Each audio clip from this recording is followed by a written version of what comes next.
I've been through a lot, and when I came to Muskogee, I was homeless. I had just lost custody of my son, and I was strung out on methamphetamine. So actually, my very first day in the class, I wanted to relapse, I'm not going to lie. I wanted to walk out, because it talked about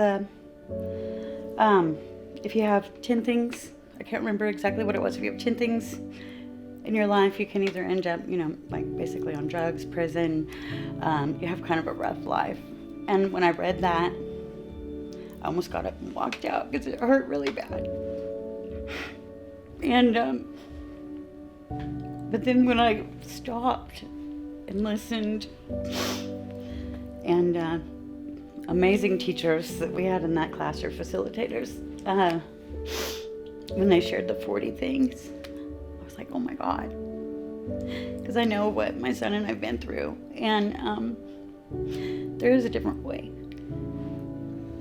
And I'm no expert at it, but I'm really trying to instill those 40 things. And on my graduation, my son was here. I got to meet you and give you the biggest hug because I wanted that class. I still, to this day, want it with everything because it's what I use with my son. Like, he actually likes me now. What's not? But we can talk about why we're mad at each other, and working on, like, we came from a no-rule life, and having healthy guidelines in the home is a little different, and he likes to stay out after 10 because all the other kids are. And I learned in this program the healthy boundaries and guidelines that we can have for our kids that I did not have.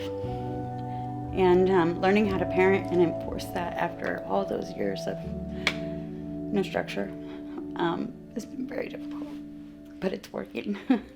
I'm asked a lot, like, what's one of your favorite stories, or what's a time that you can remember? And you're my favorite story. I talk about how,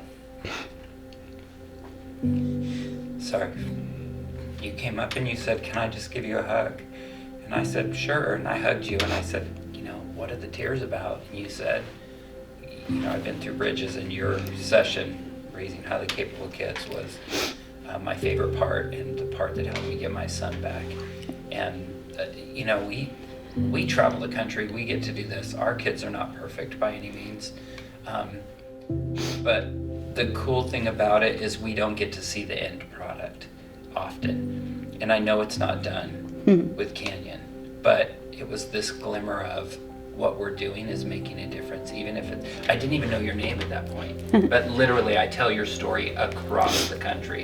I don't use your name, I didn't even know your name, and I didn't show the picture because I didn't have your permission, but I've always kept that picture in my photos because it's the unknown name of who now I know is Rani, of the Ranis around the country that hopefully we're helping to be the best parents that we all want to be, And we just need help, we need community, we need everything that you've been given, that we've been given as well.